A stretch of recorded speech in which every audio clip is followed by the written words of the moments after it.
안녕하세요. 오늘 참 황사로 해서 좀 시야는 뿌옇고 건강에는 안 좋다 해도 햇볕이 따스한 늦가을 날입니다. 며칠 전 날씨 썰썰할 때 바람 찰 때에 비하면 그래도 이 늦가을 괜찮다 하면서 여러분께 달려왔습니다.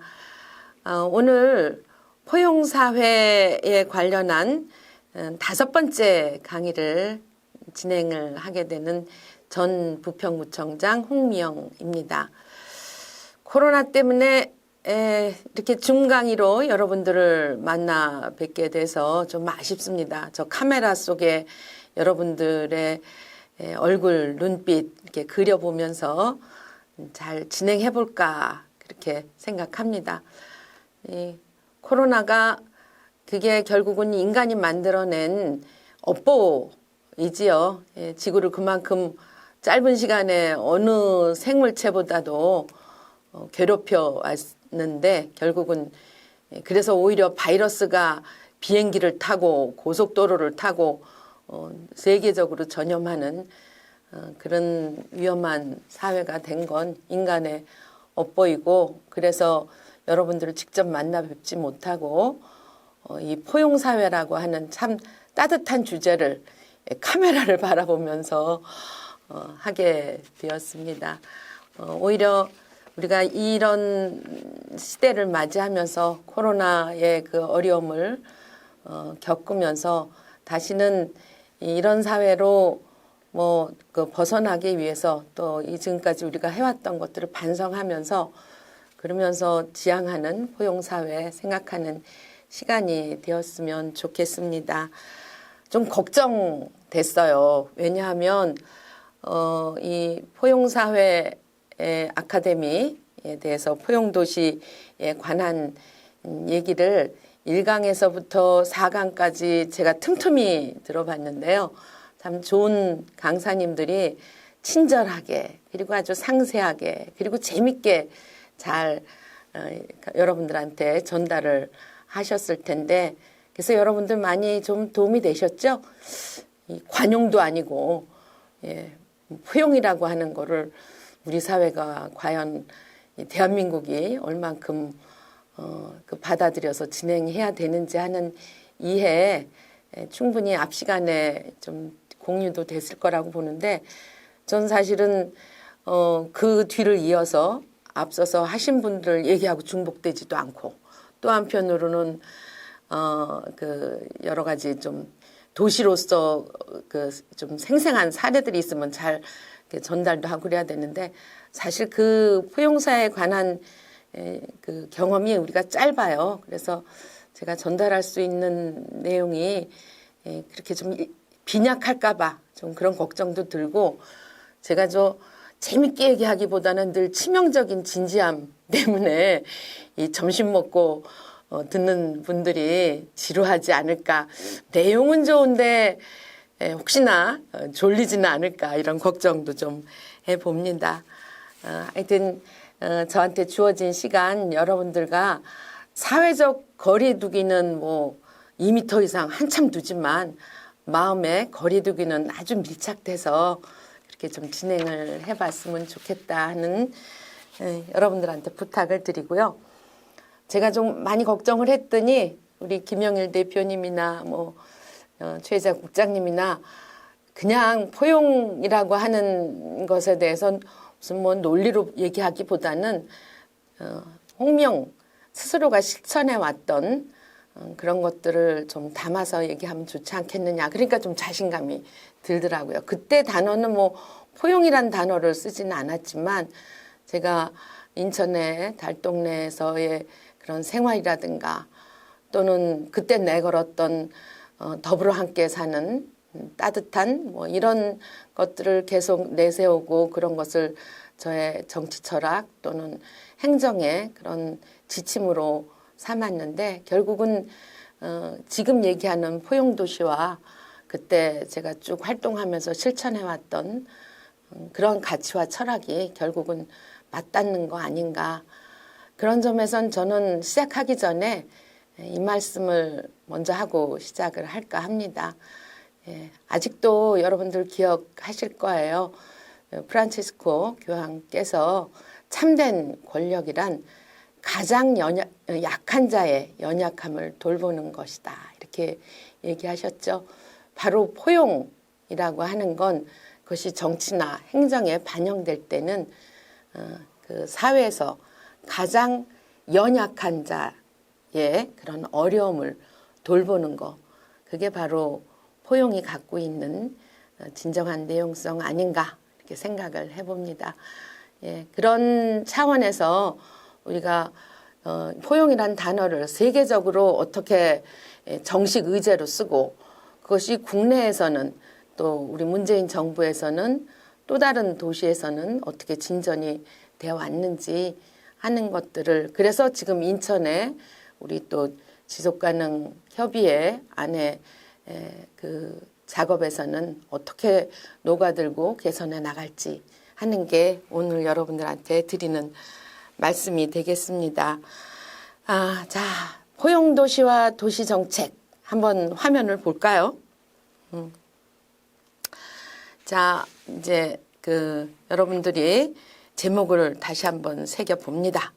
지금 앞서서 포용도시에 관해서는 이한구 전 의원님에서부터 시작해서 또 바로 직전에 우리 유해숙 교수님의 강의까지 같은 얘기가 좀 반복이 될 수도 있는데, 저는 그래도 또 중요한 내용 같이 다시 한번 반복이 되더라도 확인하고 넘어가는 게 좋지 않을까 생각합니다.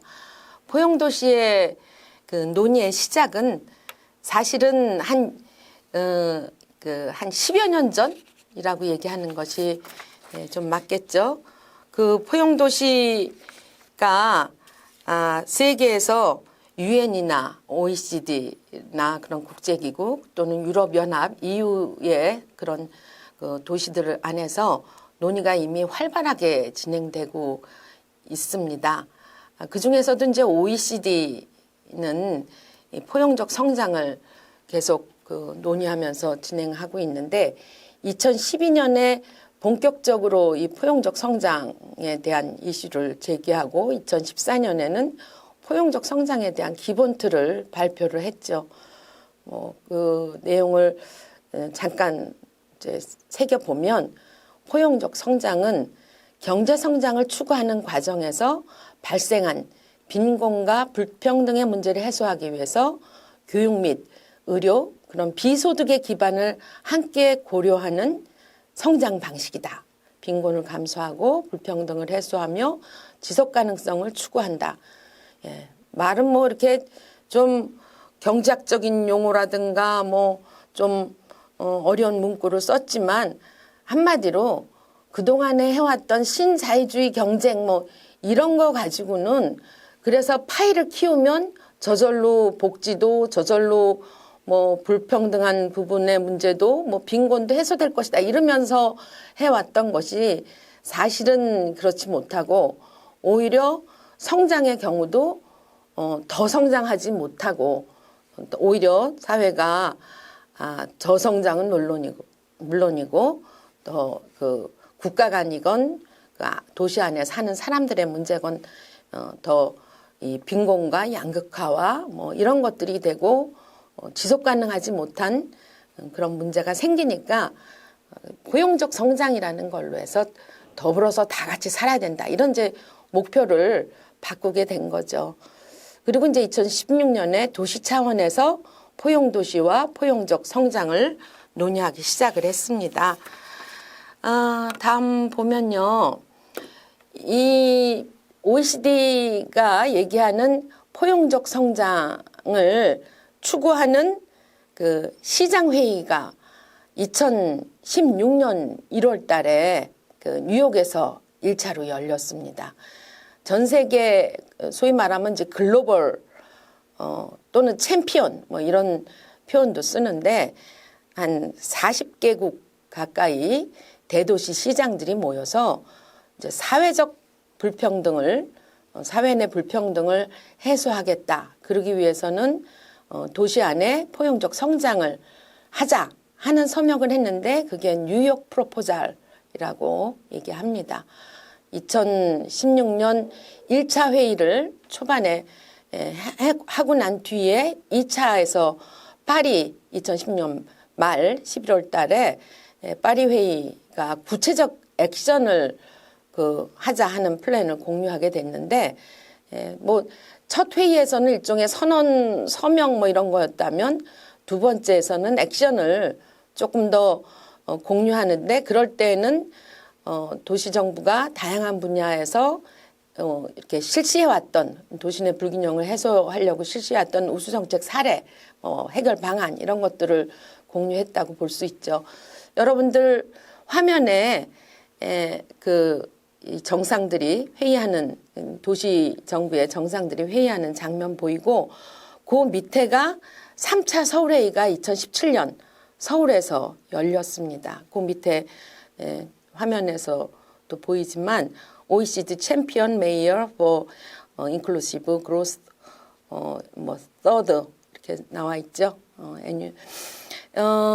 이때 서울 선언문이 발표가 됐는데 서울 선언문 발표 내용도 뭐 크게 다르지는 않았습니다. 계획과 집행과 또 실제 설계와 이런 것들이 진행될 때 사람 중심의 정책을 해야 된다. 그리고 기후변화와 불평등을 대응하는 상호보완 정책을 장려하자. 그리고 서울은 특별히 스마트 시티라는 것을 내세웠는데 그 스마트 시티를 통해서 포용적이고 지속가능한 도시로 하자. 이런 서울 선언문이 고 박원순 시장님이 이 회의를 유치하고 적극적으로 진행하면서 이때도 한 40여 개국의 그 세계 시장들이 모여서 함께 논의를 했었죠. 참 의미가 있는 회의였습니다. 이런 이제 도시, 큰 도시 안에서의 진전을 알아봤지만 또 우리한테 중요한 이 포용에 관련한 회의를 얘기한다면 유엔 해비타트 회의입니다. 아마 유엔 해비타트 회의는 첫 강의에서부터 나왔을 거예요. 그만큼 유엔 해비타트 회의가 갖는 비중과 무게가 특히 포용에 관련해서는 높은데 1999년 그러니까 상당히 일찌감치죠. 그때부터 포용도시를 기본 주제로 해서 포용도시는 모든 사람들이 재산, 성별, 나이, 인종에 상관없이 도시가 제공해야 할 기회들에 적극적으로 생산적으로 긍정적으로 참여할 수 있어야 한다. 그런 공간이다. 라는 것을 얘기를 하는 거고요. 포용도시의 원칙은 지속가능성, 시민 참여와 시민의식, 안전성 이런 것들이 2002년도에 내세워졌습니다. 포용도시 원칙 다시 한번 새겨볼까요? 지속가능성. 그리고 그 다음에 강조하는 부분이요. 시민 참여와 시민의식. 이게 상당히 중요한 부분입니다. 그래서 다시 한번 그 밑에 포용도시의 관건이 이런 얘기로 정리됐는데요. 도시의 최종적 의사결정에 모든 사람이 참여할 수 있는 도시 거버넌스의 구축이 바로 포용도시의 관건이다. 이게 조금 더 정리된 2015년에 그 제시안입니다. 유엔 해비타트에서. 그래서 이제 모든 사람이 참여한다. 한편으로는 이제 시민들의 의식과 시민들의 참여가 강조됐다는 것이죠. 이제 그다음 우리가 또 해비타트 회의를 점검해야 되는 이유는 2016년 회의가 상당히 중요하기 때문입니다. 2016년 회의는 3차 회의인데 거기서 아주 본격적으로 포용적 도시 의제를 수용했습니다. 이 2016년에 포용적 도시의 그 내용에 대해서는 기존의 지속가능한 도시보다 진일보한 개념으로 그렇게 설정을 하고 여기서도 이제 다시 한번 여러분들 우리 포용분과 회원님들 그리고 지속협 우리 그 조직원 여러분들이 새겨볼 얘기는 중앙정부보다는 지방도시의 권리를, 행정보다는 시민의 권리를, 중산층보다는 소외계층의 권리를 존중하는 것이 가장 핵심이다 라고 얘기를 했고요. 그런 포용성 측면에서 현재 도시정책을 비판적으로 평가하고 개선 방안을 마련한 게 바로 2016년 3차 회의입니다. 거기 그 제일 아래 줄 쓴 부분에서도 보면 포용적 경제, 도시공간의 공공성 확대, 다문화 포용, 그리고 또 계속 강조되지만 시민권의 확대, 이것이 그 회의의 초점인 거죠. 헤비타트는 20년마다 이 주제를 계속 진행하는 것이 특징입니다. 그러니까 2016년부터 앞으로 20년간은 헤비타트에서는 포용적 도시를 계속 진행해 나가는 걸로 그렇게 여러분들이 생각하시면 되겠습니다.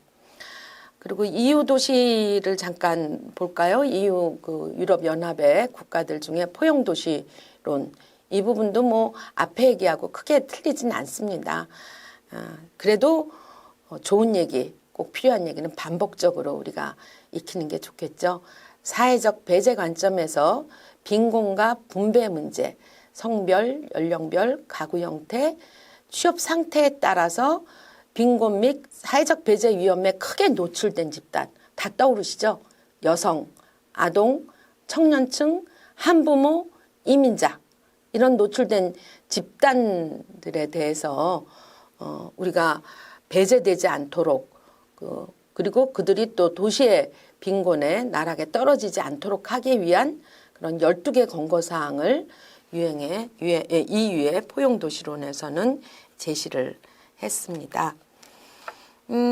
그래서 그 옆에 장면이 이제 이 인클루시브 시티가 포용도시라고 하는 거고, 이게 노숙자의 뭐 손끝의 모습처럼 보이는데, 유럽에서 사회적으로 배제당하지 않도록 하자 하는 그런 일종의 홍보용 자료를 제가 첨부했습니다.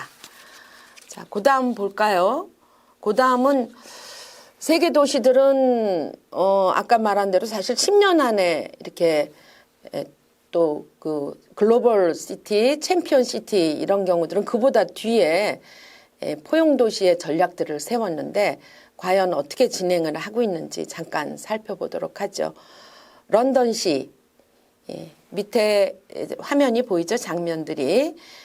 그 옆에 뭐 왼쪽에 있는 장면들은 어린이들 중에서도 다양한 인종들 보이고, 그 옆에 이 템즈강 다리, 그 옆에 이 챔피언 인클루시브 뭐 이렇게 플랜카드를 들고 있는 쪽에는 장애인들과 다양한 그 계층의 사람들이 서서 이 런던이 이렇게 지향해야 되는 부분을 적극 아주 환영하는 그런 플랜카드를 들고 있는 모습을 보입니다. 저는 런던의 이 미션과 가치, 이를 읽으면서 가슴이 찡했습니다. 이거는 무슨 오래된 얘기가 아니고요. 런던시에서는 자기네가 세계 최고의 도시로서 2019년부터 23년, 제가 표기를 안 했는데 여러분들 뭐 만약 그 메모를 하신다면 이 비전과 미션이 2019년부터 23년 지금 진행 중인 겁니다. 이 계획을 시의회와 행정부가 4년간의 전략으로 선택한 겁니다. 미션은 모든 사람들을 위한 더 나은 런던 건설하자 하는 거고요. 가치에는 좋은 정치, 굿 거버넌스하고 커뮤니티 주도하고, 그다음 보세요.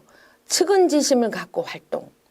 그걸 아까 영어로 보니까 액션 위드 컴패션 이렇게 되어 있던데, 우리 측은지심이라고 하는 거는 사실 행정용어 잘 아니잖아요. 우리 보통 말할 때 측은지심을 갖고 하는 거는 일종의 정서적인 용어고, 어떤 측면에서는 우리 마음속 안에 있는 정말 발동돼야 될 그런 심정이지만, 이런 사회활동, 경제활동할 때는 그걸 꼭 누르고 사는 것을 각자 도생을 하기 위해서는 이런 것들을 오히려 버려야 되는 거로 생각을 해왔는데 영국에서 2019년부터 23년까지 그 런던시와 행정부가 그 주도해 나가는 전략 안에 측은지심을 갖고 활동하자. 액션. 그 액션은 측은지심. 이게 저는 아주 참 그 동그라미 2번 치고성 가슴에 두었던 겁니다. 이제는 행정용어 무슨 거창한 그런 무슨 뭐 개발 용어 이런 것들이 아니라 측은지심 갖고 활동하자 하는 것들. 그걸 뭐 제가 늘 주장하는 더불어 사는 따뜻한 뭐 이런 것들을 하고 일맥상통하죠. 그리고 주요 전략은 이건 뭐 우리가 늘 얘기해 왔던 건데 그 중에서도 여성과 소녀를 위한 안전 도시 뭐 이런 것들을 아예 세계 최고 도시라고 하는 런던에서 공공 서비스를 선도해 가면서 하자 하는 그런 것으로 했다. 이미 그런 큰 도시들이 이런 것들을 아주 당당하고 당연하고 또 강력하게 주장하고 있다는 거. 그 다음에 파리를 한번 볼까요? 파리도 그 밑에 장면에서 보면 아마 그 파리에 있었던 2차 회의가 파리에 있었다 그랬잖아요. 아까 18년 아니 몇 년도였더라? 16년 11월 달에 있었던 그 회의 장면의 일부 보입니다. 파리의 경우에 있어서는 도시재생 미래 전략을 큰 타이틀로 잡고 그 밑에 구체적인 행동 전략으로 포용력 있고 응집력 있는 도시. 그리고 거기에 있는 그 1 밑에 있는 A를 한번 보세요. 급성 쇼크와 매일의 스트레스에 대응해야 하는 청년과 노인을 위한 준비를 해야 된다. 얼마나 가슴에 와닿습니까?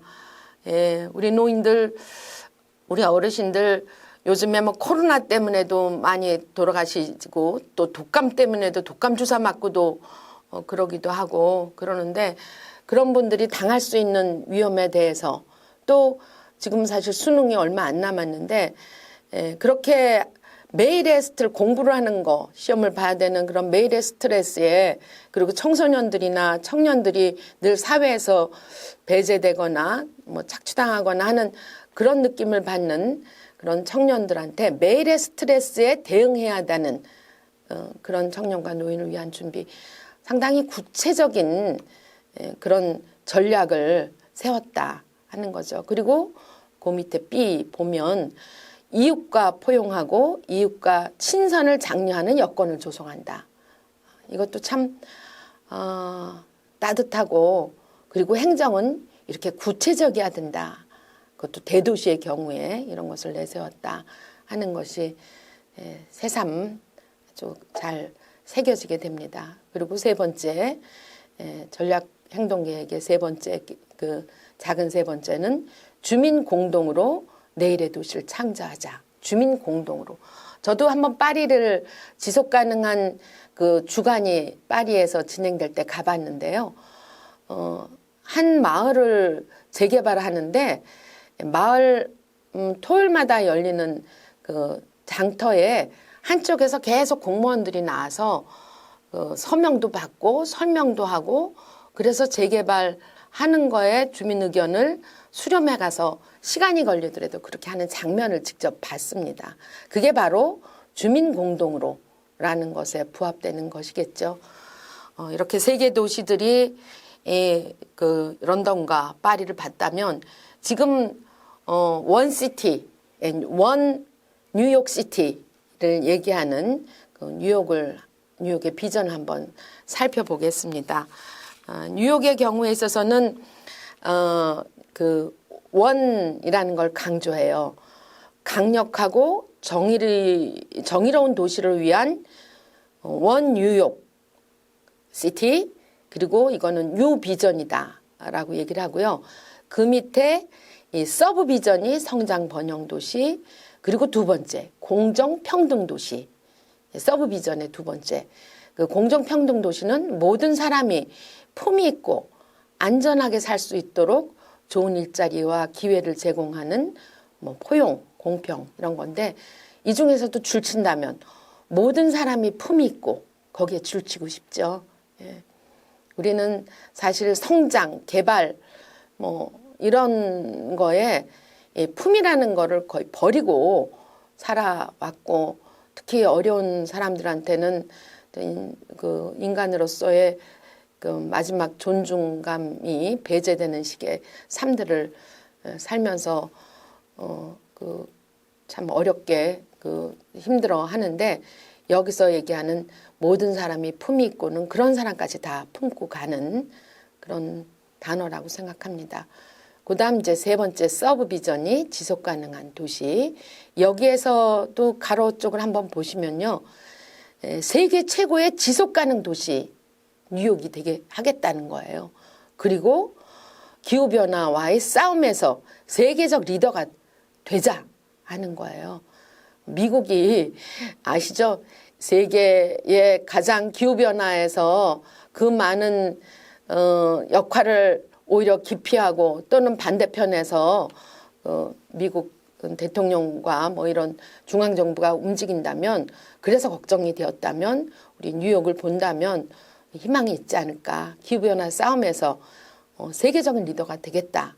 그걸 뉴욕시티라는 이름 아래서 진행하겠다 하는 전략입니다. 그리고 재생도시, 재생도시도 가로 안에 들어간 것처럼 기후변화 등 21세기 위협에 적극 대처하고 이웃과 공공서비스를 강화하겠다 하는 겁니다. 이거 제가 정말 최신의 자료에서 뽑아오느라고 그 애를 먹었는데요. 여러분들한테 우리 도시에 대한 비전을 좀 갖는데 좋은 모델이 됐으면 좋겠습니다. 보스턴도 한번 보죠. 미국의 보스턴의 도시 목표 또 다시 한번 읽어볼 만합니다. 옆에 장면들 보이시죠?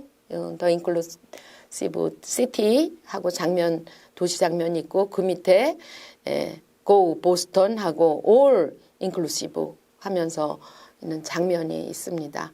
포용도시 구축을 위한 4대 목표, 지역 공동체 강화를 위한 삶의 질 제고, 기후변화 대응을 위한 건강한 환경 조성, 포용적 경제 성장 뭐 등입니다.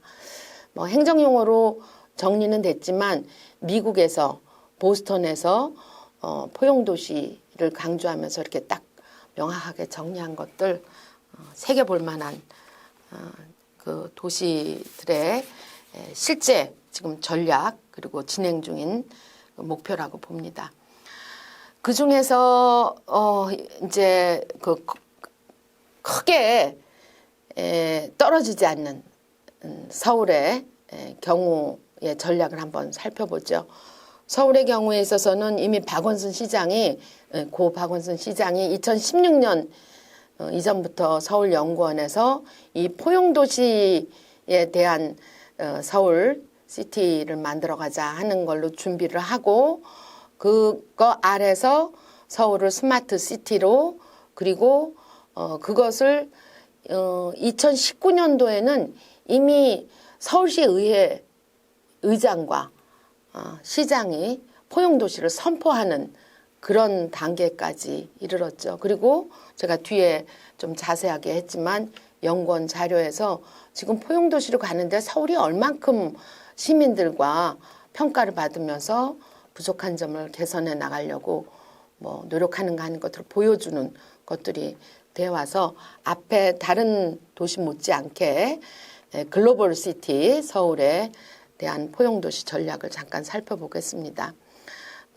서울 스마트 시티로 이름 붙인 포용도시는 핵심 가치는 사람 중심, 협치, 지속가능 뭐 이렇게 포함되고 정책 과제 그 밑에 다 가로 안에 것으로 여러분들한테 좀 전하겠습니다. 차별도 없이 격차도 없이 시민 모두가 더불어 누리는 포용적 스마트 시티.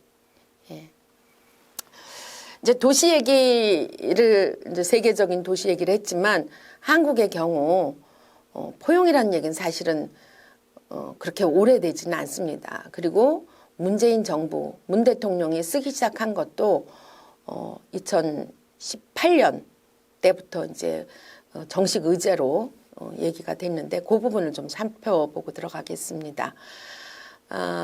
앞서 보듯이 국제기구들은 이미 그 포용적 성장에 대해서 언급을 하고 이 포용적 성장이 새로운 성장 전략이다라고 국제사회에 촉구를 하고 있어 왔습니다. 한국도 이러한 국제 사회 흐름에 맞춰서 몇 년간 그 학계나 전문가들이 포용에 대해서 지속적으로 논의를 했는데 포용국가 비전에 대해서는 사실은 뭐 그간 복지나 경제 분야에서 좀 얘기가 되어 왔지만 이제는 포용 도시에 대해서 보다 풍부한 담론과 정책이 필요한 때라고 봅니다. 문재인 정부의 구체적인 표현을 한번 살펴볼까요?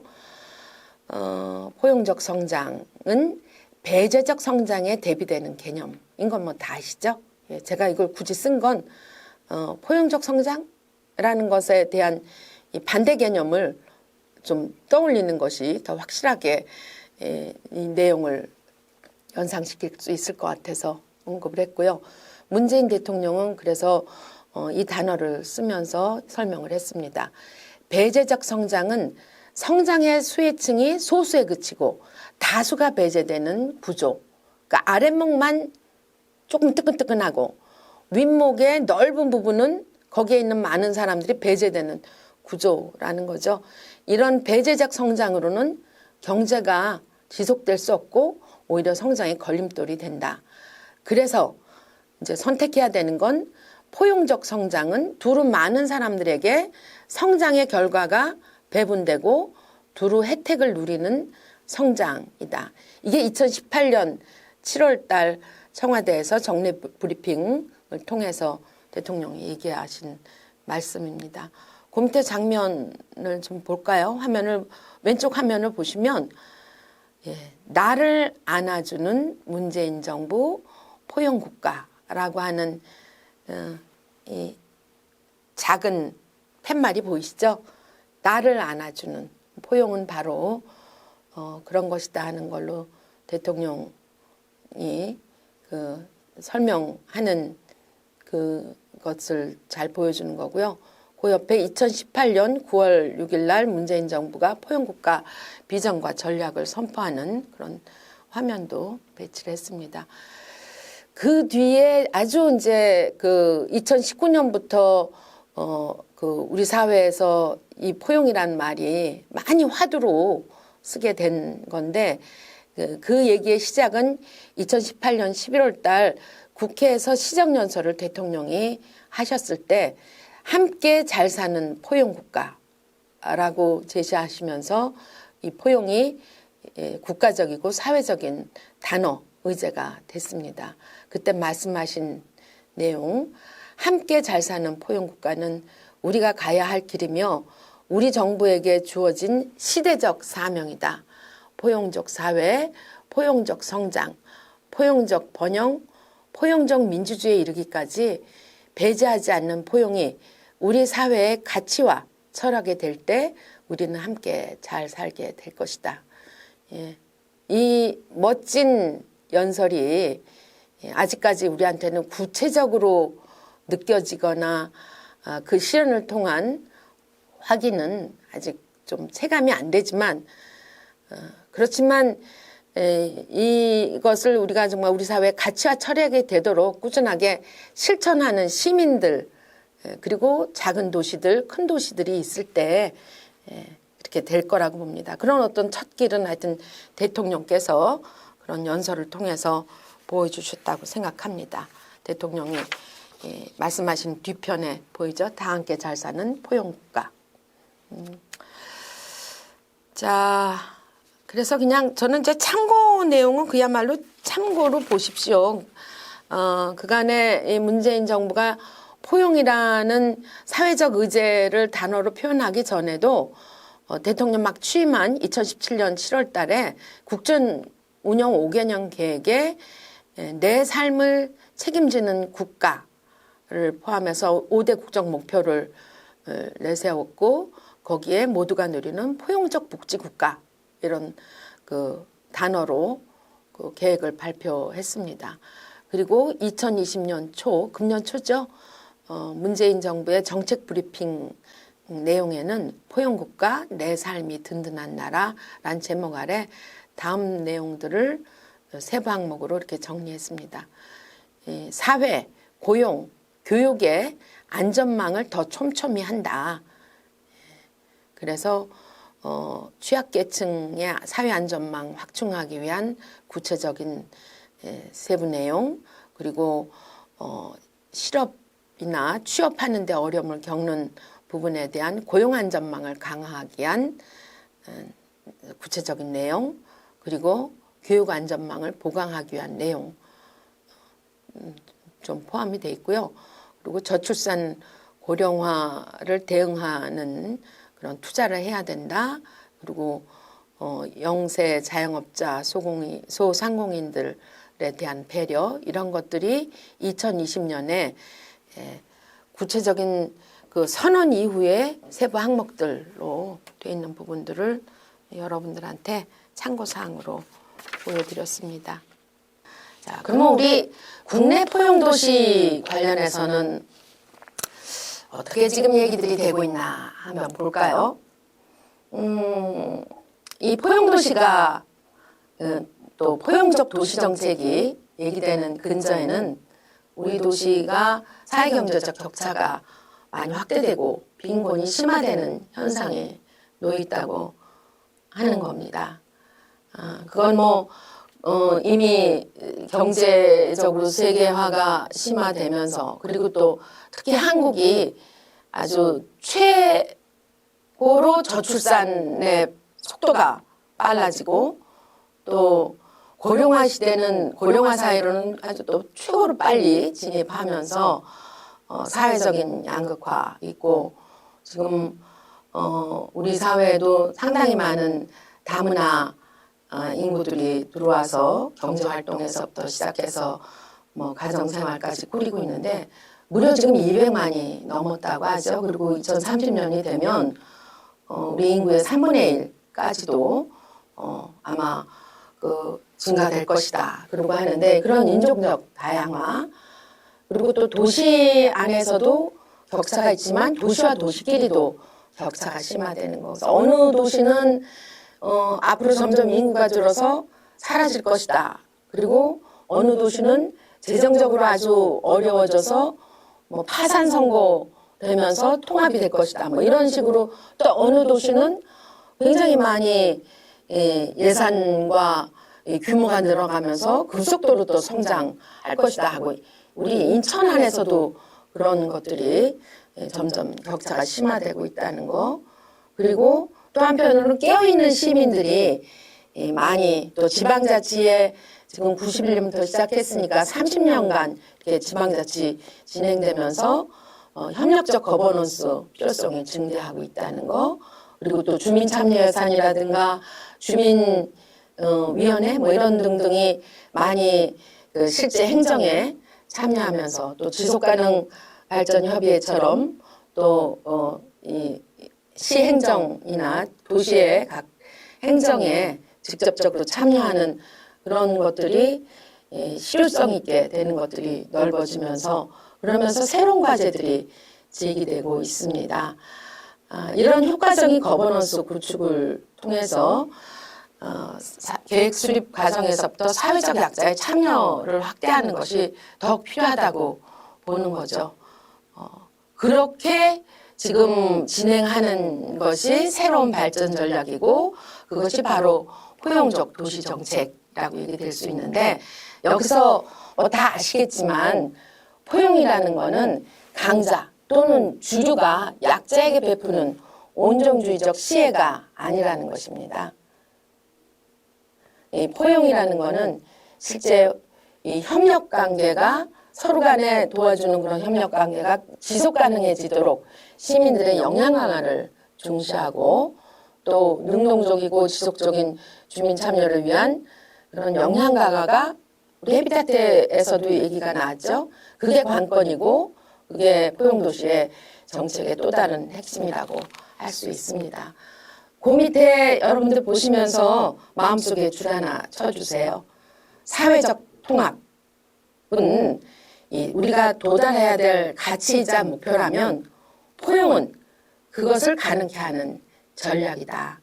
이 전략을 실현하기 위해서 도시 포용성을 진단하는 그런 지표를 개발하고 또 이를 이 도시의 계획, 지역의 계획의 그 근거로 포용성 확대를 위한 근거로 활용할 수 있다.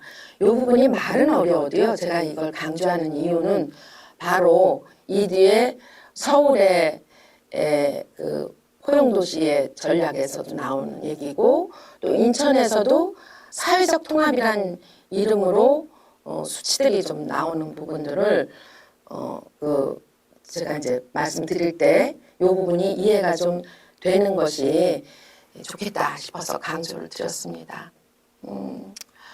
그래 서울형 포용도시에 대해서 우선 말씀드릴게요. 국내 포용도시 중에는 제일 앞서 있고 또 이 실천은 물론 뭐 우리 국가에서도 포용도시 얘기가 늦게 나온 만큼 그나마 조금 더 진전한 것이 서울에서 먼저 얘기된 부분이지만 2016년 그 즈음서부터 서울형의 포용도시가 논의되기 시작을 했습니다. 그 옆에 이 화면을 좀 그쪽으로 오른쪽 편에 있는 거, 이게 서울연구원에서 나온 책 표지입니다. 여러분들이 조금 더 구체적인 내용을 보고 싶으면 이 책을 한번 참고해 보세요. 서울형 포용도시 지표개발과 서울시의 포용성에서 2016년도에 이 지표에 대한 이 구체적인 아주 항목들이 나와 있습니다.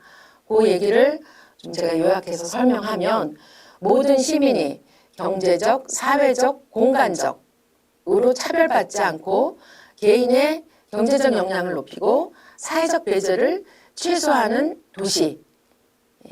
이 포용도시를 위해서 구분을 했어요. 사람, 공간, 거버넌스 포용성. 이렇게 세 가지로 그 부문을 나누고 거기에 34개 지표를 개발했습니다. 우선 사람 포용성 부분을 볼까요? 사람 포용성 부분에 대해서는 쭉 이제 여러 가지 조사나 뭐 그 수치나 이런 것들을 결과적으로 보면 서울의 경우 사람 포용성 부분에서 경제적 역량은 계속 향상하고 있지만 사회적 웰빙은 답보 상태다. 이런 결과 분석 부분을 냈습니다. 그 내용의 이제 구체적인 부분은 소득 불평등, 실업률, 비정규직 장애인 고용률, 사회보험 가입률, 외국인 개방성 등등 이런 것들이 사람 포용성 부분의 지표에 해당되는 거죠. 그리고 공간 포용성 부분은 생활 인프라와 공공 서비스의 접근성을 확인하는 건데 그런 건 지금 점점 더 나아지는 추세에 있다.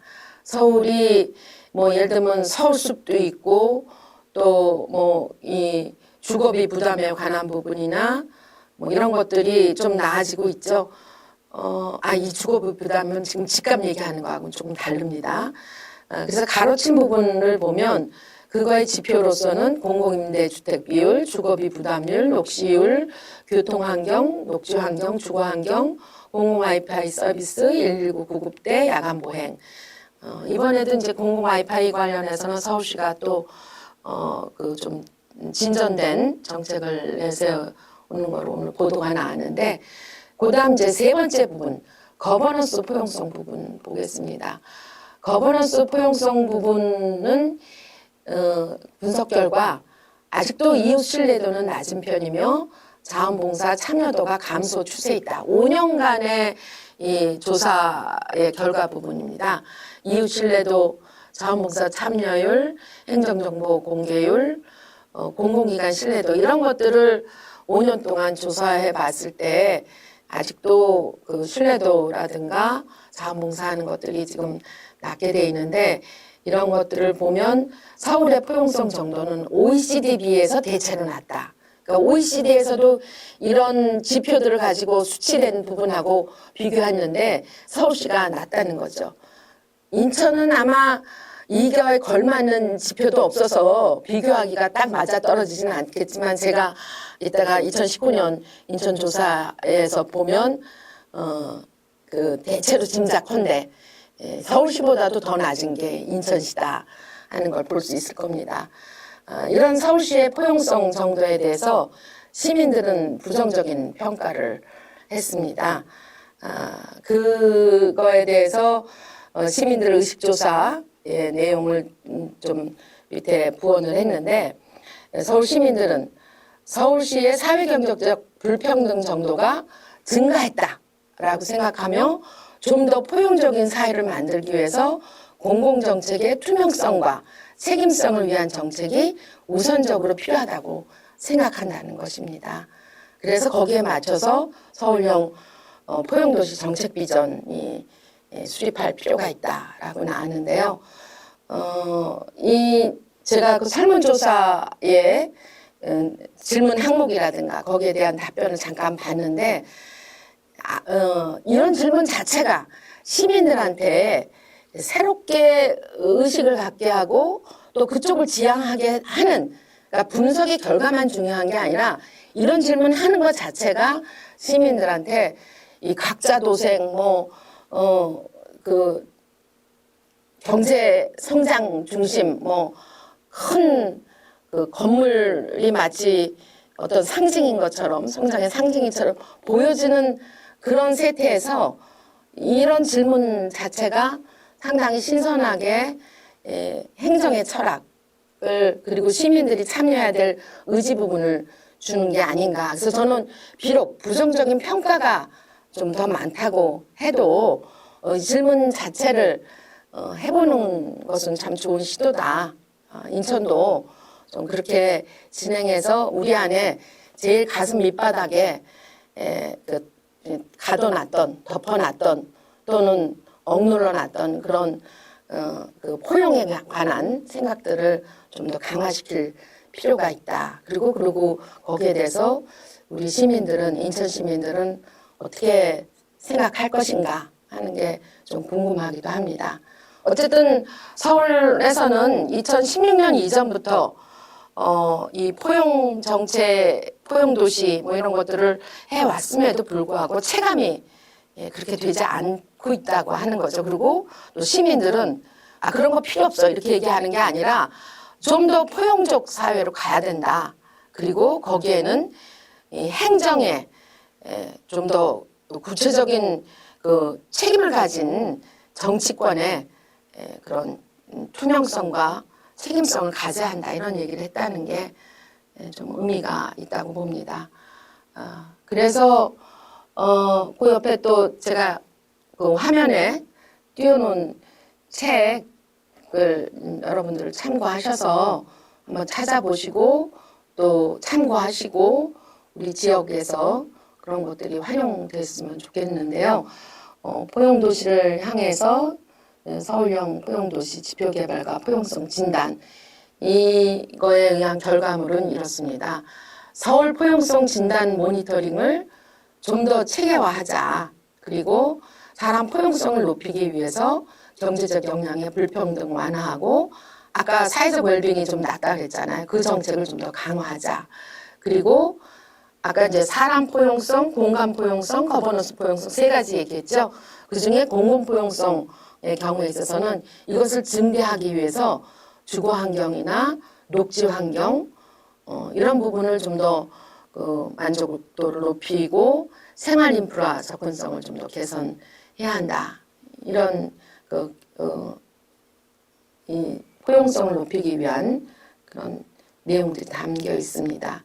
그리고 거버넌스 포용성의 부분을 위해서는 시민들의 실질적 참여를 보장하기 위한 시민시간 사용 모니터링을 도입하자. 그래서 시간 불평등 완화 정책이 필요하다. 이렇게 얘기를 했습니다. 궁금하시죠? 시간 불평등 완화 정책. 제가 요 내용만 더 집중해서 보진 못하고 우리가 같이 공유를 이후에 좀 해나가자 하는 이 화두로 이렇게 던져봅니다. 이 화면에 밑에 부분에 포용도시라고 하는 그 둥근 원이 있는 거는 이건 행정이 아니라 어느 시민 동아리에 제가 알기로는 이 포스터 홍보물로 제가 압니다. 올해는 모두를 위한 도시를 위해 생겨난 개념 포용도시에 대해서 얘기를 나눕니다 하고 하는 건데요. 우리도 이번에 포용분과에서 이렇게 좋은 시간을 마련해서 6강까지 듣고 난 뒤에 그냥 지식으로 끝날 게 아니라 한번 그런 동아리 한번 만들어 보면 어떨까요? 올해 내년 우리가 모두를 위한 도시 인천을 위해서 한번 인천 포용도시에 대해서 한번 얘기를 나눠봅시다. 뭐 이런 거를 한번 동아리로 하고 그다음번에는 뭐 이렇게 정말 시민 차원에서의 경험이라든가 뭐 얘기들이 좀 나왔으면 좋겠다 생각해 봅니다. 그다음에 인천의 경우 이거 맞추느라고 좀 애를 먹었습니다. 인천은 아직 그 포용도시라고 하는 구체적인 정책과 뭐 어떤 그 지표나 이런 것들이 없는데 그래도 어쨌든 우리가 좀 지금까지 포용도시 쭉 얘기했으면 인천도 여기에 걸맞춰서 좀 바라봐야 될 내용들이 뭐가 있는가 챙겨봤죠. 우선은 제가 그래서 우리 지속가능협의회에서 발표한 2020 인천광역시 지속가능성 보고서 내용을 한번 봤습니다. 다 알다시피 누구도 배제하지 않는다. 그런 지속가능 그 목표는 당사자주의에 입각해서 그 사회 취약계층들이 정책의 대상이 아니라 주체로서 하자는 것이고 이를 전제로 해서 우리 인천 지속가능 보고서의 지표도 분석을 하고 그리고 그 안에 취약계층의 일자리라든가 중소사회적 기업 이런 육성의 경제주체 필요성 등을 한번 좀 점검을 해봤는데 제가 깊이 있게 뭐 이 보고서를 같이 작성한 건 아니어서 내용을 조금 이렇게 보면서 여기에 맞춰서 보면 통합적이고 포용적이며 실질적인 지속가능 목표를 이행을 위한 구조적 접근이 부재하다. 우리 인천시의 행정에 있어서 그리고 또 경제발전은 긍정적인데 반해서 포용적 사회 측면에서는 부정적인 부분이 많다라고 평가됐습니다. 이런 단어가 이 귀절이 있어서 제가 뽑아왔습니다. 인천사의 포용사회 정도는 부정이 43%, 포용사회 정도가 그렇게 좋지 않다는 거죠.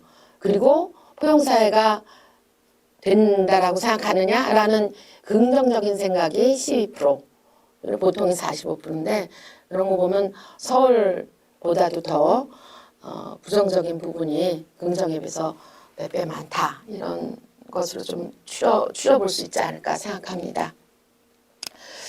그다음에 이제 국내 포용도시의 이제 이 다른 자료를 한번 인천의 경우 한번 찾아봤어요. 2019년 인천 지역의 사회조사 결과 된 것들 중에서 인천 사회 통합 부분을 보니까 자살률은 인구 10만 명당 27.9명으로 특별시 광역시 중에서는 대전 다음으로 높다. 자살률이 높다고 하는 거는 그만큼 그 사회가 포용의 반대편으로 가고 있다는 것을 보여주는 거죠. 그리고 기초생활수급자가 2015년도에 굉장히 증가한 이후에도 계속적으로 늘고 있다. 사회복지 예산에 보면 전체 예산 중에 인천시는 36.4%가 사회복지 예산으로 가는 건데 이 예산 비중 자체는 인천시에서 보면은 그렇게 다른 광역시에 비해서 높은 건 아닙니다. 그런데 자치구로 들어가면 64%, 부평구, 미추홀구 비롯해서 60%가 대체는 넘는 60% 안팎이라는 거죠. 그 얘기는 제가 뒤편에서도 얘기하겠지만 자치구 예산 중에서 그 장애인이든 사회복지에 꼭 나가야 되는 기본 비용이 예산에 자치구 예산의 64%까지 나간다는 거는 그 지역에 맞춤형 어떤 복지 사업들은 할 수 없고 포용 사업들은 할 수 없다는 그런 한계가 있기 때문에 사회복지 예산이 인천시에 비해서는 자치구 높은 부분은 좀 우려되는 사항이다라고 봅니다. 또 재정 자립도가 인천시가 67%다 하는 거는 상당히 높은 편에 그렇게 낮지는 않다라고 전체 광역시 안에 보면 해당되는 수치지만 또 이걸 자치구군으로 보면 20%다. 5개 구군의 경우 20%다 하는 거는 굉장히 재정 자립도가 열악하다는 거죠. 그야말로 의존적이라고 하는 거고 의존적이라는 거는 자치행정이 그 지역에 걸맞는 주민들과의 역할에서는 우려되는 점들이 있다. 그 예산의 부분에 있어서 그런 측면이죠. 그리고 소속건과 자부심의 부분을 이제 조사한 내용을 보니까 현 거주지역 소속감이 3.27 정도 수준인데 이게 옹진이나 강화는 굉장히 소속감이 높더라고요. 그런데 미추홀, 서구, 중구 경우는 굉장히 낮은 편에 속해 있고 또 이거랑 마찬가지로 이제 시민 자부심 경우는 소속감보다도 평균적으로 더 떨어지는데 옹진, 강화, 연수구가 높다고 하는 거는 역시 그렇구나 하고 생각이 들죠. 그리고 부평, 계양, 서구 이런 쪽에서는 시민 자부심들이 물론 신도시는 좀 다를 수는 있겠지만 이 구도심권이라고 얘기하는 부분들은 시민 자부심도 떨어진다. 이거는 역시 우리 시민 중심의 시민 그 참여에 이렇게 그 진행하는 포용도시로 가는 데 있어서는 우려되는 그 지표라고 보여집니다. 그 다음에 가족이나 직장 부분 또는 학교나 이웃 간의 소통 부분을 보면 그 5점 다 이건 5점 기준에서 보는 거거든요. 근데 노무직이나 무직은 이게 소통이 낮은 편이고 소득이 높으면 높다. 그리고 직장 학교 간에 있어서도 학생이나 주부들은 그나마라도 높은데 이 기능이나 노무직은 낮다. 이건 안타까운 건 생활 정도가 떨어지고 또 직업 정도가 무직이거나 일용직이거나 이럴 경우에는 굉장히 잘 소통이 안 되고 그런 통합에 좀 어려움이 있을 수 있는 수치를 보여준다 하는 거죠. 그리고 이웃 간의 소통에서 보면 이것도 더 낮아요. 우리 인천의 이웃 간의 소통 부분은 2.74인데 그래도 강화옹진은 나름대로 그 섬 공동체 주민들 간에 그게 있어서 그런지 높은데 연수라든가 남동이라든가 그러니까 이 연수를 보면 시민 자부심은 높은데 이웃 간의 소통은 굉장히 떨어진다. 그러면 연수구 쪽에 우리가 맞춤형 정책은 어떻게 할 것인가 하는 게 좀 떠오르게 되죠. 그리고 남동구도 마찬가지로 경제적이나 이런 부분들은 아마 괜찮을 텐데 이웃 간의 소통이 좀 떨어진다 하는 부분들에 대해서는 또 그에 따른 포용도시로 가게 한 정책은 좀 고려가 돼야 될 사항 아닌가 싶습니다. 그 자연봉사 참여율이 8.4로 해서 평균적이지만 옹진이나 강화는 굉장히 높고 연수도 또 그런 거에선 자원봉사 참여율은 높은데 미추홀이나 부평은 굉장히 낮다. 이게 우리 아까 말한 거버넌스의 그 분야가 포용도시로 가는 걸로 본다면 포용도시로 가기 위해서 지금 자원봉사 참여율이 이렇게 낮은 그 지역 경우에는 어떻게 할 것인지 이런 것도 봐야 될 것 같고 서울형 경우에 있어서도 5년 동안 자원봉사 참여율을 해본 부분이 서울형 포용도시 가는데 지표로 활용했던 것들 아까 앞에 자료에서 보셨을 겁니다. 서울에 비해서 우리는 더 자원봉사 참여율에 이 지역 간의 편차도 있고 또 전체적으로 좀 낮은 부분을 알게 됩니다. 그래서 이걸 이제 제가 좀 정리를 해봤습니다. 포용의 척도인 사회통합 측면에서 대체로 인천은 낮은 수준이고 아까 말씀드린 대로 기초지자체 10개 구군의 재정자립도가 아까 20% 안팎이라고 그랬잖아요. 뭐 이 경제자유구역을 끼고 있는 3개 구는 조금 높긴 한데 그 역시 그 경제자유구역이 기초지자체하고 뭐 아주 같이 협력해서 하는 차원이 좀 갈등도 야기된다는 측면에서는 좀 우려되는 다른 차원도 가지고 있죠. 어쨌든 기초자체의 재정자립도가 낮은 점은 주민생활과 가장 밀접한 행정이 구군의 그 기초자치체인데 그런 밀접한 행정을 실시하기에는 한계가 좋은 행정을 통합행정, 포용도시행정을 하기에는 한계가 있다라고 말씀드릴 수 있고요. 그리고 아까 그 조사에서 나왔듯이 지역별로, 직업별로, 학력별로 차이가 있는 문제가 우리 인천 전체의 사회통합을 저해하는 그런 요인으로 본다. 이 조사 결과에 대한 나름대로 제 분석을 해봤습니다.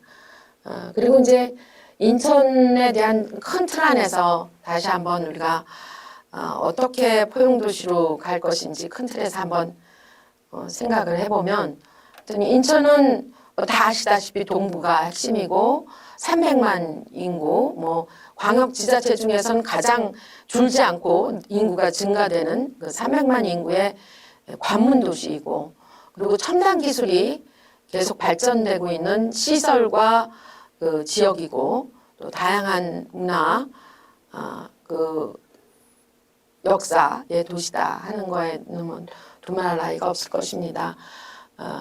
그런데 한편 단점으로 얘기할 수 있는 강화옹진, 아까 뭐 그래도 거기는 공동체성이나 내부의 친화성 상당히 높긴 하지만 급격한 고령화가 진행되고 있고 그리고 인천 경우는 다른 대도시들에 비해서 상대적으로 지역 정체성이 약하다 하는 것도 단점으로 볼 수 있고요. 아직도 서울의 위성도시적 성격을 갖고 있다라는 거 하고 옛날에 전통 제조업이 인천에서 상당히 활발했지만 그것이 약화되면서 그것을 대체할 만한 다른 사업들이 아직 충분하지 못한 상태에서 우리 또 인천 자체에 대한 연구 능력이 좀 부족한 측면이다. 아까 서울 시정연구원 각 지역마다 연구원들이 있고 또 주변에 그런 연구 능력들을 보완해주는 그런 기관들이 있는 거에 비해서는 인천 자체에서는 인천 안에서의 문제를 바라보고 또 대안을 내놓는 그런 연구 능력들이 좀 부족하다라고 볼 수 있고요.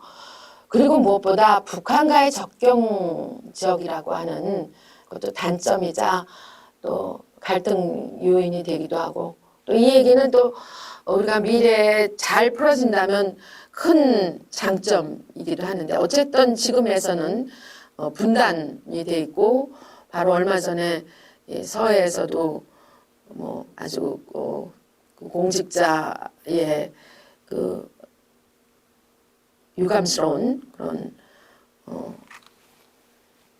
그걸 뭐라고 표현해야 하죠?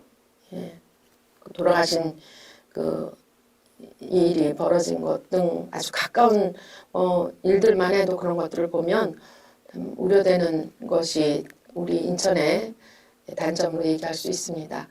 또 한편 장점으로 얘기하면은 아까 말했듯이 지금 2대 도시로 서울 다음에 바로 부산도 제치고 2대 도시로 갈 만큼 인구도 증가하고 또 도시 자체 내 개발 역량도 늘어나고 있는 그런 지자체라는 거 그리고 공항이나 항만 등 아주 국제가 교류될 수 있는 그런 국가 기반 시설이라는 것 그리고 문화적 다양성이 있고 또 송도나 이런 국제도시 신도시들이 잘 개발되고 있다는 그런 장점을 활용하면서 기존의 발전 방식과 다른 포용도시로의 지향을 어떻게 추진할 것인가 하는 것이 우리의 인천 우리들의 숙제라고 볼 수 있습니다.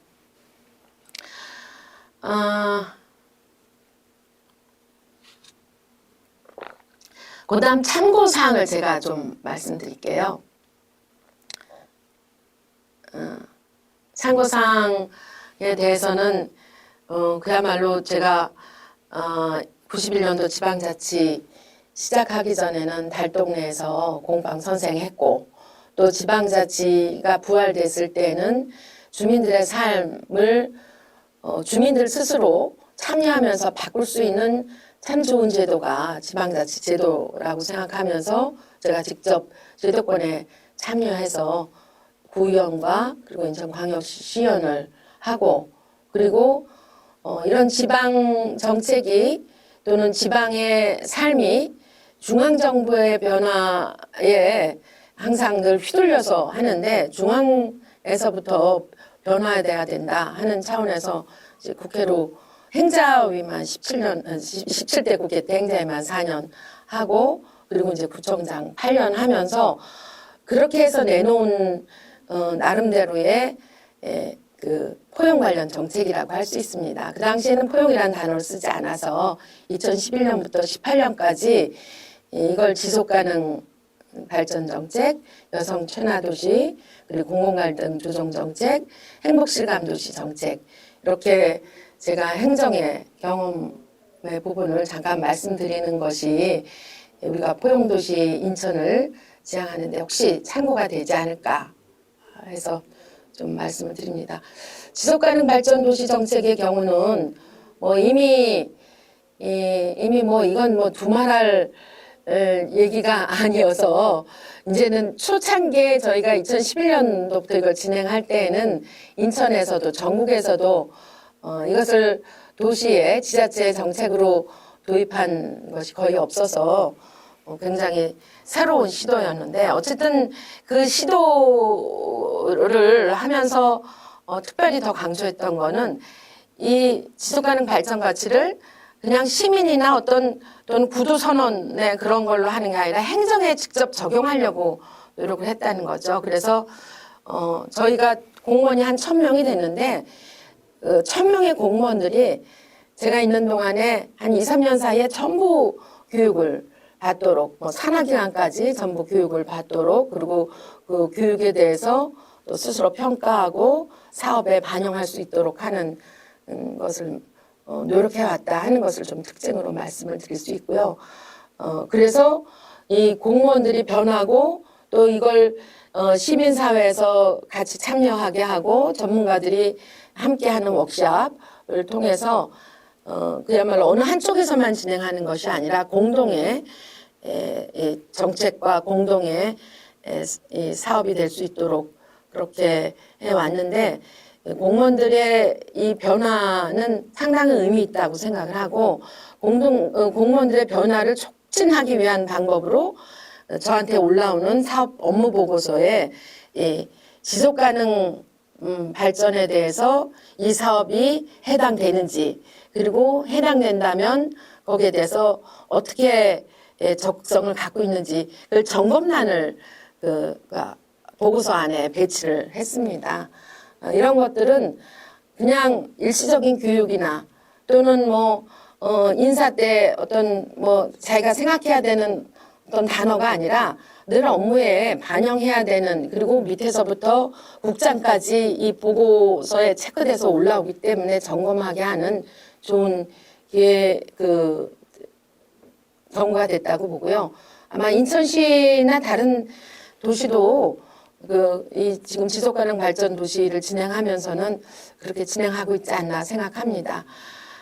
그리고 여성 친화 도시는 물론 중앙정부 여성부에서 뭐 신청하면 그에 따라서 평가해가지고 선정도 해주고 그러긴 하지만 저희들 경우는 특히나 군이 많이 있고 또는 공단이 아주 대규모로 있고 이런 도시에서는 우리 스스로, 그리고 회색 도시라고 얘기되는 그런 삭막한 그리고 유동인구가 엄청 많은 그런 위험한 도시라고 표현될 수 있는 곳에서는 오히려 약자를 위한 도시의 표현으로 여성 친화 도시를 내세웠고, 거기엔 또 성평등 정책 부분을 많이 강조해서 진행하도록 했습니다. 이것도 역시 어느 한쪽에서만 진행하는 것이 아니라 관료와 젠더 전문가 그리고 지방의회 그리고 지역단체나 주민들이 같이 이렇게 모두 협력해서 그래서 저희가 있는 동안에 여성 친화 도시가 전국에서도 좋은 모델 되기도 하고 그 뒤로도 지금 여성단체 인천에 있는 여성단체들이 평가할 때 부평에 대해서 그런 계속적인 행정에 좋은 점수를 좀 인정하는 것 같습니다. 이럴 때 제가 했던 역할 중에는 이 여성 친화 도시 정책을 담당하는 경우는 2년간 그 업무를 계속 지속하게 했습니다. 왜냐하면 그 우수 직원도 두기도 하지만 자주 바뀌게 되면 이 업무에 대한 내용을 강력하게 진행하기에 좀 어려움이 있다고 봐서 또 한편으로는 이 여성가족 부서 말고도 예를 들면은 도시개발재생과 또는 뭐 세무과 뭐 이런 등등에도 다 이 여성 친화 도시에 관련한 책임관 또는 거기에 대한 나름대로의 사업들을 집행할 수 있도록 계속 촉구를 했다는 것. 그러니까 여성가족 부서만의 일이 아니다라고 하는 것들을 좀 두었다라는 거. 그리고 우리가 생각을 바뀌고 그 생각을 실천에 옮기는 데서는 교육이 가장 우선됐다는 점에서는 중앙기관 교육도 그리고 별도 자체 교육도 그리고 또 현장에서 주민들과 함께하는 사례중심 실습 교육도 많이 했다는 거. 이런 것들이 제가 여성 친화 도시가 약자를 위한 누구나 안전하고 평온하고 그런 도시로 가는 데 있어서 쓴 정책이다 하는 말씀을 드리고요. 또 공공갈등 조정관제는 전국에서 최초로 이 갈등 조정에 관한 제도를 도입하고 그것을 꾸준하게 실천해서 나중에는 갈등관리 힐링센터까지도 운영하는 그런 결과들을 가져왔습니다. 아까 말했듯이 우리 포용의 반대의 경우는 배제고 배제는 갈등이 야기되고 이것들을 그냥 힘 있는 자가 누르고 가거나 일방적으로 정리하는 식은 오히려 우리가 포용도시를 가는데 큰 걸림이 된다는 점에서 공공갈등 조정관 제도는 포용 관련 정책이라고 할 수 있습니다. 이 특징은 공공경제 갈등 당사자들이 실질적으로 참여를 하고 학습과 조정 등의 협력 거버넌스를 해가면서 소통 행정을 한다는 거죠. 그러니까 그냥 민원이 들어왔다. 그러면 민원에 대해서 법적인 부분 또는 뭐 전문가 의견으로 정리하는 것이 아니라 그 갈등 당사자들이 이 문제를 풀기 위해서 수기민주주의라고 그러죠. 문재인 정부에서는 이 수기민주주의의 그 형태를 취하면서 어떤 경우는 뭐 한 2, 3개월 내내 주민과 갈등 조정의 팀들이 깊이 있는 논의와 뭐 그야말로 20차례 막 30차례 가까운 논의들도 해가는 기간도 뭐 1년 걸리기도 하고 있는데 이렇게 하면서 그 다양한 정책 갈등 민원을 조정해 나가는 거 그리고 마지막 제 임기 끝 부분에는 힐링센터 하면서 갈등만 해소하는 것이 아니라 그로 인해서 받았던 상처들이나 이런 것들을 치유하고 그래야 또 다른 그 관계에서 그 문제 발생이 훨씬 적어지니까요. 그런 것들을 전문가와 함께 힐링 프로그램을 운영하는 것들 이런 것이 포용 정책에 필요한 부분이 아닌가 생각이 듭니다. 인천시도 아마 이런 쪽으로 진행한다면 전국에서 아마 수치를 계산하면 인천의 갈등의 그 갈등의 수치 이런 것들이 굉장히 높을 것 같은데 좀 참고가 됐으면 좋겠다 싶습니다. 그다음 제가 이제 2016년에서부터 18년까지 행복실감도시라는 이름으로 정책을 펼쳤습니다.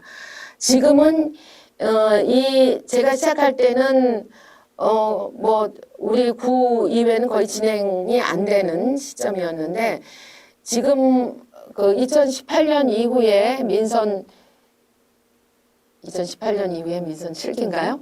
예. 그때의 그 지방정부에서는 전국에서 40개에 가까운 지방 기초지자체들이 여기 있네요. 2020년 현재 37개 지자체들이 행복실현 지방정부 협의회를 구성해서 운영하고 있습니다. 저희가 이제 그런 점에서는 좀 선도적으로 부평에서 실행을 한 거죠. 이것의 시작은 사실은 부탄에서부터 가져오게 된 거고요. 부탄은 또 유엔의 이 행복국가, 행복지표, 그 GDP가 아닌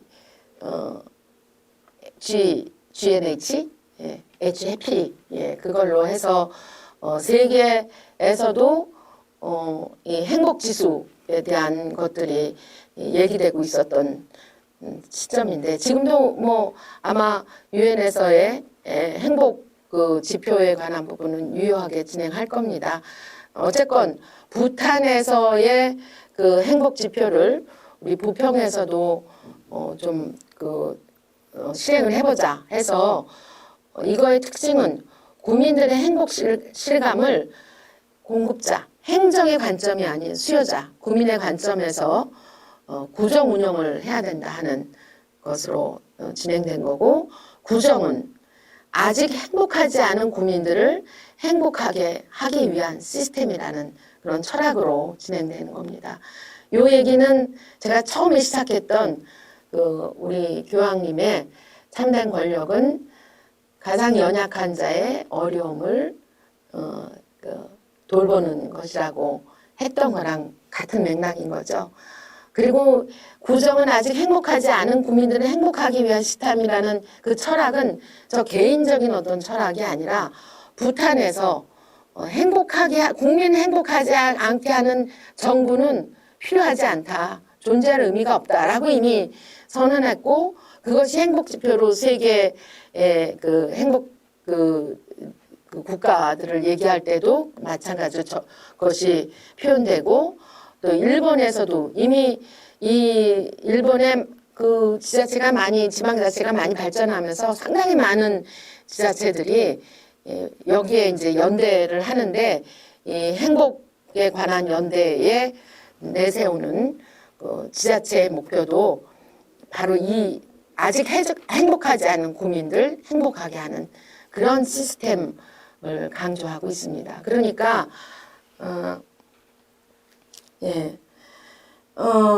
그러니까 이거에 대해서 행복실감 도시의 부분은 우리가 포용도시로 갈 때 놓치지 말고 저는 같이 포함시켜서 갔으면 좋겠다. 행복지표 개발은 저희들이 일본도 갔다 오고 뭐 저 역시 우리 공무원들하고 부탄도 갔다 오고 부탄에 있는 공무원 거기서 굉장히 이 행복장관이 있는데 그분이 와서 강의도 해주시고 또 한국 안에서 그런 그 포럼들이 움직이고 있는데 거기서 또 저희가 먼저 지표 개발을 한 거는 행복실감도는 건강복지, 문화여가, 가족공동체, 생활수준, 보육교육, 거버넌스, 환경 그리고 마지막에 심리적 웰빙까지 포함해서 지표를 개발했습니다. 그리고 그 지표를 개발해서 우리 부평 국민들한테 행복지수 조사를 하고 행복지수의 조사 결과 나온 부분을 정책으로 연계하자 하는 사업까지 진행이 됐는데요. 그 내용 잠깐 볼까요? 부평 국민의 행복지수, 그러니까 B는 부평이고요. 그 H는 해피, 행복이죠. 그래서 부평의 행복지수는 68.6, 행복한 사람은 부평 국민 중에서 55.6이고 아직 행복하지 않다 하는 사람은 44.5. 근데 그것들을 조금 더 세부적으로 보면 아직은 행복 실감도가 부평에서는 이 오래 거주한 사람일수록 행복 실감도가 높고 또 한편으로는 행복 실감도가 그 대상에서 보면 우선 누가 행복하지 않는가 이렇게 보면 여성이 덜 행복하다. 중학교 이하가 덜 행복하다. 주거 형태는 전세가 가장 덜 행복하다. 종사상의 지위로는 임시 일용직이 가장 덜 행복하다. 이거 아까 우리 인천의 그 사회통합 부분하고 좀 비슷하죠. 그리고 통근수당 중에선 지하철을 이용하는 사람들이 가장 덜 행복하다. 연령별로는 70세 이상 고령층이 가장 덜 행복하다. 그러면 우리가 이 포용도시에서 아까 각 도시가 얘기했던 노령층에 대한 배려도 바로 이런 측면에서도 포함이 되는 거죠. 그리고 혼인 상태는 사별한 부분보다 이혼한 경우가 가장 덜 행복하다. 주택 유형별로는 공동주택이나 그러니까 아파트나 개인주택보다는 다세대 연립주택이 가장 덜 행복하다. 이런 조사 결과가 나왔습니다. 그랬을 때 우리가 이제 정책을 한다면 누구를 그리고 어떤 상태에 있는 사람들을 어떤 지역에 맞춰서 할 것인가 하는 것들이 좀 더 맞춤형으로 그래서 행복하지 않은 사람들이 점점 행복할 수 있도록 그렇게 해나가는데 이 지표와 지수와 분석이 유용하다라고 생각을 해봅니다. 이거는 뭐 제가 길게 이렇게 뭐 따로 별도의 강의도 하고 그랬었는데 오늘은 전체 포용도시를 가는 중에 국내에서는 포용도시에 관련한 부분이 많지 않고 또 제가 경험한 부분들을 여러분들한테 설명하는 것이 좀 더 생생할 것이다 생각이 들어서 조금 부원해서 이렇게 자료에 올려봤습니다. 제 강의는 이 정도까지인데요. 이제 여러분들 어떠셨어요? 제가 잘해본다고 해봤는데 여러분들한테 도움이 됐는지 그리고 우리 후손들도 염두에 두면서 정말 이웃도 함께 그리고 국내에서도 가장 이 중요한 도시인 인천에서 이 포용도시가 잘 진전되는데 도움이 됐으면 좋겠습니다. 그렇게 되는지 모르겠네요. 혹시나 제 얘기를 들으면서 강의를 들으면서 궁금하신 내용 또 확인하고 싶은 내용이 있으면 채팅방에 올려주세요. 그러면 제가 이제 마무리하기 전에 답변을 해드릴게요. 이 얘기를 좀 처음에 진작에 할 걸 그랬나요? 근데 제가 저 앞에 4강까지 보니까 뭐 매번 강의 때마다 질문 듣고 뭐 이런 시간이 있었으니까 의뢰 여러분들이 염두에 두셨을 거라고 생각하는데 다시 한번 제가 이제 강의 끝나기 전에 이 말씀 드리는 걸로 그렇게 하겠습니다. 제일 뒤에는 참고 문헌입니다. 아까 뭐 제가 충분히 그림에서 설명도 하고 그랬는데 또 그리고 이후에 또 나온 제가 뒤에 본 부분들이 더 있는데 그건 제가 여기다 미처 못 썼지만 여러분들 제가 제안하는 건 이 강의 다 끝나고 난 뒤에 포용분과든 아니면 포용분과에 또 작은 동아리든 한번 이렇게 실천해 나가는 그리고 구체적으로 그런 것들을 점검해 나가는 그런 시간들이 좀 됐으면 그런 모임들이 됐으면 좋겠고 그럴 때 저도 함께 끼워주신다면 이 참고문헌을 비롯해서 제가 가지고 있는 정보를 조금 더 전달해 드리도록 할게요. 지금 1시간 반이 흘렀습니다. 제 뒤에 또 이제 마무리하실 좋은 말씀들이 우리 박상문 강사님이 오시겠지만, 그래도 뭐 이제 5강까지 열심히 들어주시고 또 오늘은 못 들었지만 이후에 보실 분들 이 시기가 특별히 또 코로나 시대여서도 코로나는 어떤 측면에선 더 약한 자들한테 더 심각하게 공격을 하는 것 같습니다. 병으로 전염되는 거 이상으로 이번에 택배 노동자들이 10월 달에만 5분이 사망하셨고 또 그 이전에도 있었고 지금 청소년들의 우울감이 굉장히 심각하다고 하죠. 전 세계에서도 청소년들이 행복하지 않은 나라가 우리나라인데 그 우리나라 청소년들이 지금 코로나 때문에 더 우울하다고 하니까 어떤 측면에서는 포용이라고 하는 게 이 코로나 시대를 맞아서는 무슨 정책에 뭐 거창한 걸 내걸기 이전에 우리가 우리 생활에 아주 절실하게 요구되고 또 그것들에 대한 행정의 요청 이런 것들이 자연스럽게 더 전맥이 돼서 좀 더 빠르게 코로나 방역만 세계에서 최고가 아니라 이걸로 인한 약자들의 그 고통도 빨리 더 해소시키고 수렴하고 포용해 나가는 그런 도시로 가는 데 있어서도 1등이 되는 그런 한국이 되었으면 좋겠습니다. 정말 근데 점점 우리 사회가 포용보다는 갈등 또 약자에 대한 배려보다는 각자 도생 뭐 또 그 착취의 부분에 있어서는 더 이렇게 양극화 이런 것들이 좀 우려가 되는데요. 이런 얘기 계속 해봐야 같은 얘기 반복일 것 같고 우리 대안을 향해서 가도록 합시다. 이제 질문 들어왔나요? 질문은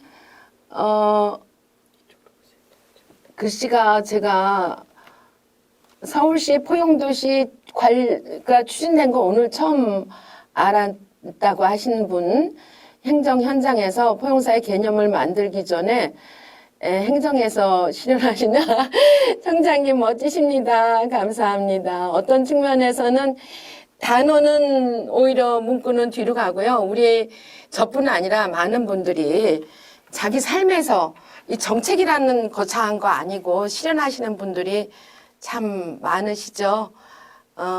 그런 따뜻한 마음이 한국을 우리 또 인천을 더 빠르게 포용에 그걸로 가게 할 것이라고 생각하고요. 우리 작지만 끊임없이 실천해 봅시다. 실천이 없는 행동이 없는 그런 지식은 정말 아무것도 아니고요. 또 우리 포용사의 분과의 지향도 거창한 것이 아니라 그런 우리 그 모든 시민이 참여하는 데서 비롯되기 때문에 저 칭찬도 요즘에 제가 힘든 상황에서 격려의 차원으로 알고 여러분과 제가 가진 모든 것 같이 나누면서 우리 후손들이 좀 더 행복하게 후손뿐 아니라 생태가 공존할 수 있는 그런 세상으로 가는데 제가 끝까지 기여할 수 있었으면 좋겠습니다. 자, 그러면 질문 또 들어온 게 있나요? 예, 그래요. 뭐, 제가 이렇게, 오늘 5번째 강의에 끝까지 이렇게 줌으로 함께 해주신 분들 감사드리고요. 말씀드렸지만 사회적 거리는 두더라도 우리 마음의 거리는 더욱 밀착되는 포용듯이 또 이걸 준비하기 위해서 애쓰신 우리 지속가능발전협의회 식구들, 포용분과 식구들 진심으로 감사드립니다. 건강하세요. 사랑합니다. 우리 박상문 우리 그 전 지속가능발전협의회 상임회장님이 지금 옆방에서 기다리고 계시거든요. 그러니까 여러분 4시부터 계속 인천의 지속가능한 미래모색 정말 중요하죠. 이거 놓치면 이제껏 5개 강의 들으신 거 꽝입니다. 6번째 강의 꼭 놓치지 말고 들어주시기 바라면서 저는 이만 물러가겠습니다. 건강하십시오.